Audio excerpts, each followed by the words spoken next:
안녕하십니까. 미주에 계신 성도 여러분, 오늘은 다섯째 날입니다. 말씀의 제목은 종이 된 주인이라는 제목입니다. 우리가 함께 귀한 말씀 나누기 전에 기도하겠습니다. 하늘에 계신 아버지 하나님, 오늘 우리는 하나님의 귀한 말씀을 대하면서 이 땅에 그 어떤 누구도 사람 위에 사람이 없음을 다시 한번 기억하고, 이 땅은 다 종의 신분이요 하늘에 계신 우리 하나님의 종들임을 다시 한번 기억하게 하셔서 이 땅에서의 상전일지라도 우리가 모셔야 할 하나님 예수 그리스도가 계심을 다시 한번 기억할 때에 상전이라 할지라도 고용주라 할지라도 높은 위치에 있는 자라 할지라도 서로를 섬기며 아낌없이 서로를 감싸고 사랑할 수 있는 아름다운 관계가 될 수 있도록 하나님의 이 말씀의 능력이 오늘 모든 이 땅의 사람들에게 역사하여 주시기를 간절히 기도드립니다. 우리 주께서 각자의 심령을 주관하시기를 예수님의 이름으로 간절히 기도합니다. 아멘. 종이 된 주인이라는 제목으로 오늘 우리는 말씀을 대합니다. 오늘 본문의 말씀은 에베소서 6장 8절과 9절의 말씀입니다. 말씀 봉독하겠습니다. 이는 각 사람이 무슨 선을 행하든지 종이나 자유하는 자나 주에게 그대로 받을 줄을 알미니라. 상전들아, 너희도 저희에게 이와 같이 하고 공갈을 그치라. 이는 저희와 너희의 상전이 하늘에 계시고 그에게는 외모로 사람을 취하는 일이 없는 줄 너희가 알미니라 라고 기록합니다. 성도 여러분, 여기에서 자유자, 자유인이라고 하는 헬라어는 엘류테로스라고 하는 단어로 사용합니다. 바로 그 의미가 무엇입니까? 자기 마음대로 할 수 있는 사람이다 라고 하는 거지요. 그래서 에베소서에서 이야기하고 있는 종이나 자유자 혹은 자유인이라고 표현한 그 자유인은 다른 어떤 자유로운 율법에 자유한 사람, 그런 사람이 아니라 상전을 이야기하는 것입니다. 마음대로, 자기 마음대로 할 수 있는 권한을 가지고 있는 그런 사람들, 스스로 그렇게 생각하며 살아가는 사람들이지요. 여러분, 이 자유인은 결국은 종과 대립되는 개념입니다. 종을 마음대로 부리고 때로는 불합리하게도 그리고 불법적으로도 명령할 수 있는 이 땅의 육신의 주인들을 말합니다. 9절에서 말하는 상전을 가리키는 말이겠지요. 그러나 바울은 주의 심판대 앞에서 모든 사람이 동등하다고 하는 것을 권면하고 있습니다. 그러니 그 당시 1세기에 살아가던 그 주인들은 종을 거느리면서 특별히 하나님의 전에서 그 이야기를 종과 함께 앉아서 들었을 때 그 마음에 얼마나 큰 부담이 있었을까? 여러분, 가정교회에서 혹은 가정교회라면 바로 그 옆에 앉아있는 그 주인의 얼굴을 혹은 종의 얼굴을 바라보며 서로가 뜨뜻하게 되었을 것입니다. 주인과 종이 함께 앉아있는 예배드리고 있는 바로 그 장소에서 8절과 9절의 말씀을 낭독한다면 어떤 상황이 되었겠는가 여러분 상상을 해보시기 바랍니다. 재밌지 않겠습니까?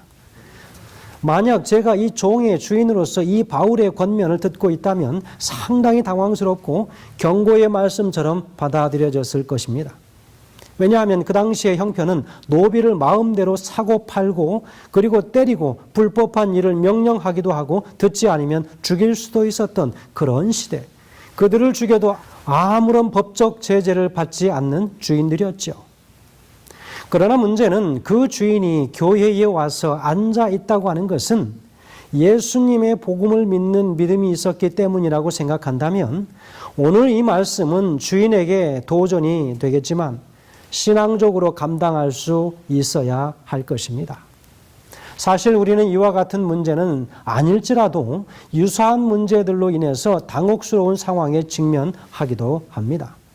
사도 바울은 권면의 말씀에 순종해서 자신의 권위와 힘을 내세우기보다는 하나님의 권위 아래에 자신을 낮춰야 함을 오늘 말씀을 통하여 권고하고 권면하고 있습니다.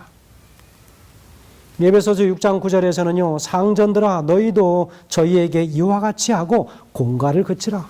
이는 저희와 너희의 상전이 하늘에 계시고 그에게는 외모로 사람을 취하는 일이 없는 줄 너희가 알미니라 라고 권고하고 있습니다. 에베소의 노예를 거느리고 있는 주인들의 횡포가 어떠했는지를 말하고 있는 장면이기도 합니다. 바울은 상전들의 주인은 하늘에 계시다라고 말하면서 이 땅의 상전이 하늘의 주인의 종이 된다라고 말하고 있습니다. 종의 주인으로서 이 말을 들었을 때 얼마나 기가 막힌 이야기일까요? 얼마나 그 길을 꺾어 놓는 이야기일까요? 사도 바울은 그들을 정말 당혹스럽고 창피하고 어찌할 바를 알지 못하는 상황으로 몰고 가고자 하는 것이 아니라 우리가 섬겨야 할 주인은, 진정한 주인은 하늘에 계시고 이 땅의 모든 인간들은 다 동일하다라고 하는 것을 말하고 싶은 것입니다. 그러니 사람을 함부로 대하지 말 것을 권하고 있습니다. 여러분, 어떤 일이 있었기 때문에 그럴까요? 공갈 협박이 있었습니다. 그리고 차별이 있었습니다. 생명의 위협을 매 순간마다 느끼며 사는 것입니다. 성적인 학대가 있었습니다. 인신매매가 있었습니다. 극심한 노동이 있었습니다. 굶주림이 있었습니다. 그리고 족쇄를 늘 채워놓고 그들을 도망가지 못하게 하고, 혹은 무엇인가 잘못하면 인두로 찢어서 낙인을 찍어버리는 일들이 비일비재했었기 때문입니다. 그래서 사도 바울은 그리스 로마 시대의 사회적 구조를 넘어서는 두 가지, 바로 이 동기로 종의 주인들을 향한 자신의 명령을 뒷받침하고 있는 것입니다. 그 첫 번째는 주인과 그들이 종으로 간주되는 바로 이들 모두가 같은 주인을 섬기는 종이다. 이 땅에 아무리 높고 낮음이 있다 할지라도 우리 하나님 아래는 우리가 다 종된 신분의 사람들이라고 하는 것을 강조합니다. 골로새 4장 1절에서는요, 너희에게도 하늘의 상전이 계심을 알지어다 라고 그렇게 기록하고 있습니다. 두 번째는요, 하늘의 주인은 차별 없이 모든 사람을 심판하신다라고 이야기합니다. 하늘의 주인께서 당신의 종들을 모두 동등하게 대하시는 것처럼 이 땅의 종들의 주인들도 그렇게 하라라고 이야기하고 있습니다.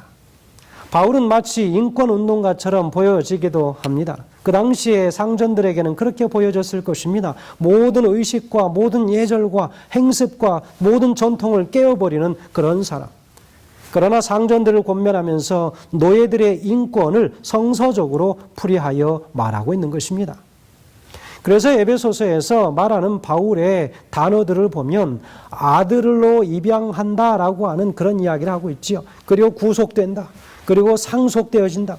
그리고 예수님과 함께 보좌에 앉는 권세가 주어진다. 그리고 우리는 다 하늘에서 동일한 시민이요 하늘의 권속이다. 하나님의 권속이라고 이야기하는 것입니다. 다 우리는 하늘의 동일한 시민이요 하나님의 권속들이라고 이야기하고 있습니다. 그리고 우리 모두는 다 상전이나 종이나 관계없이 하나님께서는 하나님의 당신의 몸인 교회를 이루는 하나님의 모든 그리스도의 몸의 지체들이라고 그렇게 동등하게 표현하려고 노력한 것을 볼 수 있습니다. 여러분, 이 단어들이 눌린 자에게는 엄청난 자유의 기별이 되었을 것이고 주인들에게는 시대적 혁명으로 들려졌을 것입니다. 그러나 그리스도인들에게는 이러한 말들이, 단어들이 부담되어서는 결코 안 될 것이라고 하는 것입니다. 사람을 부릴 때 함부로 부리고 그들을 향하여 욕설을 퍼붓고, 여러분, 사람을 사람대로 대접을 하고 그들을 바라보아야지 돈이나 물질로 그들의 모든 인격까지 살 수 있다고 하는 사실을 생각한다면 그는 더 이상 그리스도인이 아닌 것입니다. 혹은 사람 그 존재 자체로서도 부족함이 있는 것입니다. 여러분의 가정에서도 교회에서도 이러한 단어들이 결코 우리에게 부담을 주는 단어들이 안 되어야 한다고 하는 사실입니다. 사도행적 458페이지에는 이렇게 기록하고 있습니다. 회개하는 죄인에 대한 그리스도의 사랑을 나타내는 얼마나 적절한 예정인가. 그가 주인의 소유를 횡령한 종은 손해를 배상할 것이 아무것도 없었다.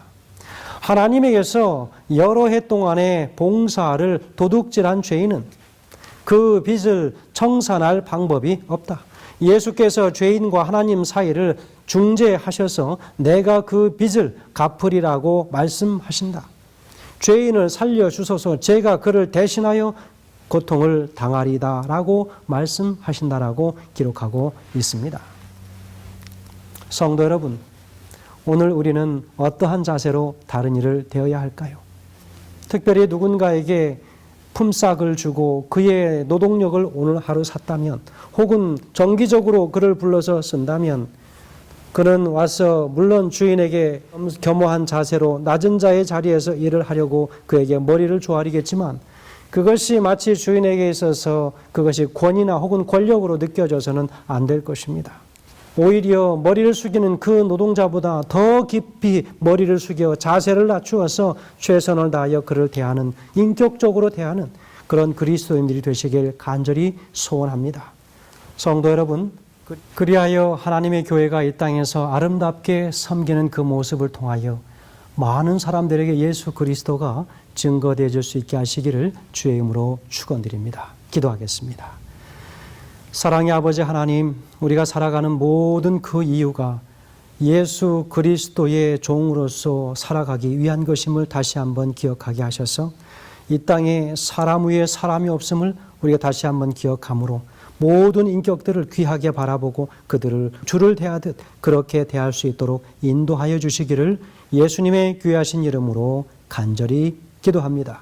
아멘.